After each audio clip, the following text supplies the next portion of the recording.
Hi everybody, as Jolan said, my name is Melissa Hall.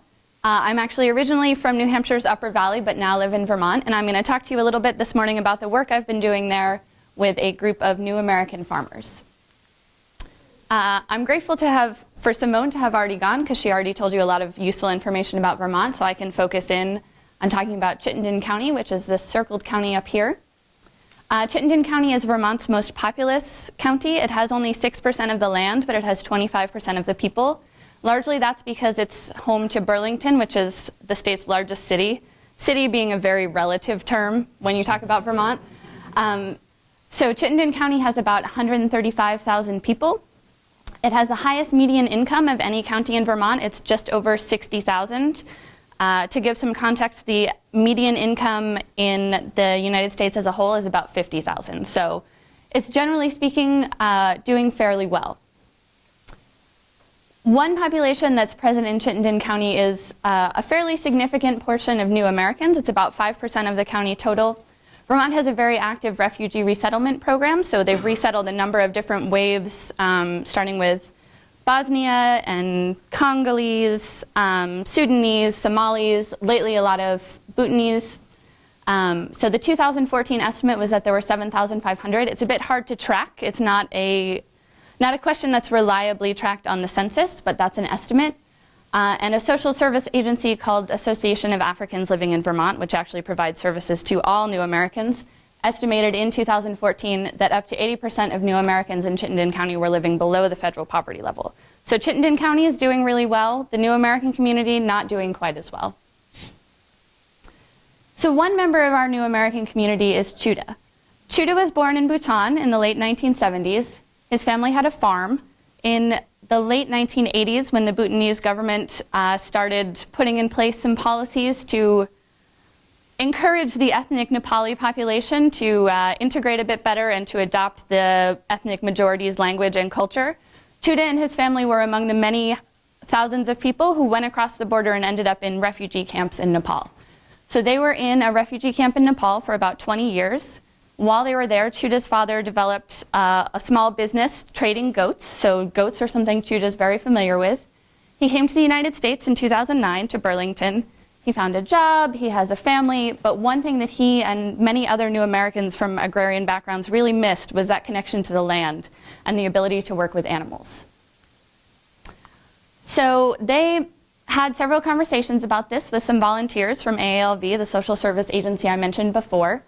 And so AALV thought, okay, there's a history and a growing movement of refugee and immigrant farming projects. They're usually focused on growing crops, not animals, but maybe we can find an opportunity. So around that same time, the Vermont Land Trust had just purchased a 235-acre farm in Colchester, Vermont, that they hadn't yet determined what they were going to do with. So AALV went straight to them and said, hey, we have this great idea. We want to help these farmers. Can we use that land? So VLT and AALV agreed to do a 5-year pilot project on Pine Island Community Farm, giving new American farmers an opportunity to start farm businesses. So VLT provides the land and also helps with inputs and technical assistance, as does AALV. They've engaged a number of other community organizations. So for example, they've been getting advice from UVM Cooperative Extension and from Vermont environmental agencies. So the focus of the farm is on growing culturally important crops and livestock that are not otherwise produced locally. So as you may have guessed from the pictures you've seen so far, they started with goats. Goat meat is actually the most widely consumed meat in the world by the number of animals eaten. It's eaten by a lot. It's a traditional food in a lot of cultures. It's not eaten very widely in Vermont. So prior to this project, the new American community was either buying frozen goat meat that was imported from Australia and New Zealand, or they were driving long distances to buy goats from farmers, usually in Massachusetts or southern New Hampshire. And occasionally running into some legal trouble or some legal complications when they would get pulled over and they had a live goat in the back of their car, or they would sometimes pull over by the side of the road to slaughter their goat, and community members were slightly concerned sometimes. Occasional state trooper run-ins, and sometimes there was also a language barrier, so it was often hard for them to explain why they were killing a goat by the side of the road. So this was a great opportunity to not only help those who were interested in farming, but also the larger community that really wanted access to goat meat, and also many of them wanted to slaughter it in accordance with halal, so it was important that they be able to participate. So the opportunity of the project, the Vermont Land Trust has said that if the farm can become an independent, sustainable entity by 2018, they will give the land to the farmers. And this is a really huge deal because access to land is one of the key barriers for beginning farmers in the United States. For all farmers, new American, native-born, the price of agricultural land in the United States actually doubled between 2000 and 2010. And in Vermont, it's grown an additional 12% between 2010 and 2014. So access to land is a really big issue. So if the farm can't become self-sustaining by 2018, the farmers will lose access to the land, the community will lose access to this locally produced food, and there will also be an opportunity lost in terms of other refugee and immigrant farming projects that are trying to figure out how to help farmers transition off kind of incubator programs into having their own entities. So you might think, okay, the farmers have this land, they have goats, they're doing fine. How hard can it be to become an independent entity? And there's actually several contributing factors that make that a little bit difficult. So first of all, the farmers don't have a lot of time to devote to long-term planning. Running a farm is a pretty time and work-intensive project. And also, like most American farming families, they have off-farm jobs. This is not their sole source of income. So both the original two goat farmers both have jobs in restaurants in Burlington. They work 4 to 5 days a week. So they've got a lot going on. They also have a lot of uncertainty about how to structure. It's not as simple as you just get some land and some goats and say, great, now I have a farm. You need actually a legal structure, and there are a lot of different options. They don't currently have a long-term strategy. They have been taking on some tasks that will help them in the longer term. So for example, they just put some solar panels on the roof of the barn so they can help become energy independent. But that's been very opportunistic. So they got an opportunity to get a grant that would help support that, and so they jumped on it, but they don't have a long-term plan. And because it's a pilot project, they've started off small, so they don't yet have sufficient revenue to cover all the costs associated with the farm. So in terms of designing and planning my project, I thought this is an opportunity where I can help out. I'm happy to do research. It's not very interesting to go online and read a lot of laws, but it's something I can do to help. So in terms of designing and planning what I was going to do, I started with a literature review. As I mentioned, there are other refugee and immigrant farming programs. They've been around since the late 90s, often supported by the Office of Refugee Resettlement.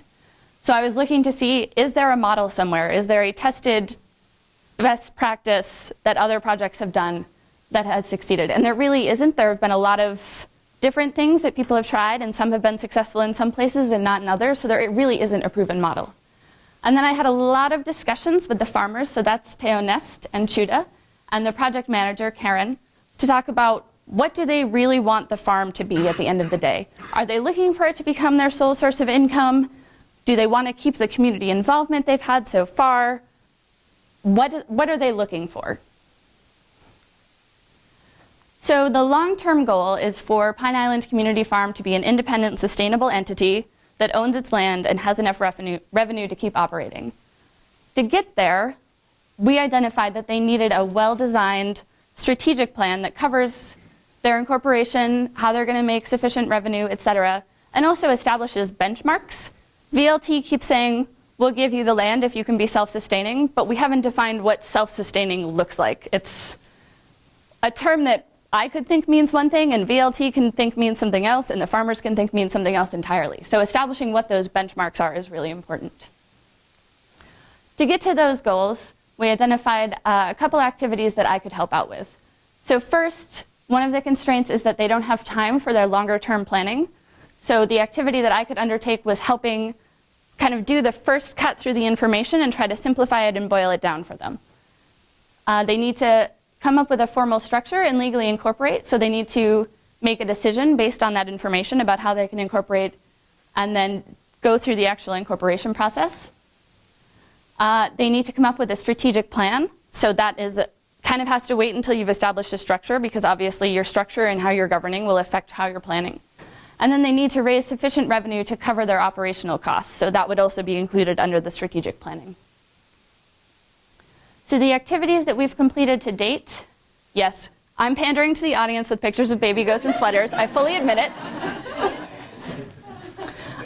So the activities we've completed to date, We did a lot of research and discussion about different incorporation and governance options. So online research, we talked to a lawyer from Vermont Law School. We had a lot of conversations with people who work at the Cooperative Development Institute to get their advice. Internally, amongst the farmers and the project manager, we came up with an agreement on what we thought was the best plan. We drafted some documents, including bylaws, and we made a presentation to the Vermont Land Trust and the AALV in March. AALV gave us their approval of our plan right away. VLT waited until a week or two ago, so we've been kind of in a holding pattern for a little while, but we're very excited that they've just said yes to our plan. So, to give you some idea of where we think we're going, the idea is that the farm would be incorporated as a membership-based nonprofit, so this big green square. It'll have members both from the community, so the New American community and the larger Chittenden County community, and the producer members. So we have the goat farmers so far, and then actually within the past 2 months we've also added chicken farmers and vegetable gardeners who are growing crops that aren't otherwise available locally. We'll have a working board of directors that takes on a really strong management role and will include both members from the community and farmers. And then the farmers will operate independent enterprises on the land. So the farmers can make a profit, the farm itself will not make a profit. And the idea of the working board is that it cuts the costs associated, so we're not planning to have a staff. We'll probably have a part-time accountant just because you do have to keep your accounts in order. But otherwise there won't be staff. So that increases or keeps that community involvement that the farmers thought was really important. So the reason that we went for the nonprofit idea, first, as I mentioned, the farmers were really interested in continuing to engage with the community, and that gives community members an opportunity to still play a role.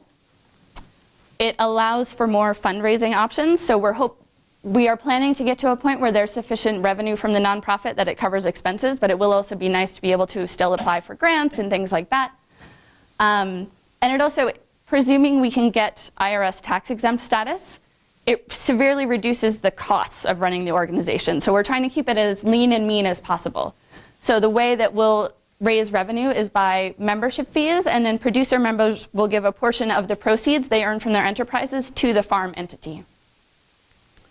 So our upcoming activities, as I mentioned, we're expanding the number of farmers and the products this year. When I get back to Vermont, we will be filing the legal incorporation paperwork with the state. We're establishing and training a board of directors, so the Cooperative Development Institute is helping us give some training because we do anticipate that we'll have some board members who don't have experience. None of our farmers have been on the board of a nonprofit in the United States, so there are things that we want to make sure everybody understands. We'll apply for the IRS tax-exempt 501c3 status, and that's a process that can take, we're told, 9 to 12 months, which is part of the reason we're starting to do this now instead of waiting until, say, 2017 or 2018. We'll open for membership. And we'll also hold a strategic planning workshop. So the board will probably be the ones who formulate the strategic plan, and then we'll want to have our annual meeting to validate it with the membership. The things that I learned, pretty similar to what everyone else has already said. Coordination is key, but it's not easy. So we had several partner organizations we were working with. We had the farmers, we had the project manager, we had me. It was sometimes hard because everyone was working on a different time frame and had different things that they thought should be priorities. We did establish early on a schedule of when things would happen. That schedule turned out to be largely fictional. We had the best of intentions, but when there's some sort of crisis on the farm, the farmers do not have time to talk to me about the difference between being a nonprofit and being a cooperative. They need to deal with the crisis on the farm. So being flexible in terms of scheduling was really important. And then again, to echo what everyone else has said, at the end of the day, the most important thing was listening to the farmers and what they wanted. If I hadn't had the conversations I'd had with them about what they wanted the farm to be and incorporate at the end of the day, I probably would have suggested a different structure. I freely admit I went in expecting that we would decide to be a cooperative, and then in talking to them, that wasn't really what they wanted. So had we not had those conversations, had I not listened to what they were saying, I would have advised them to do something that didn't really meet their needs. Any questions?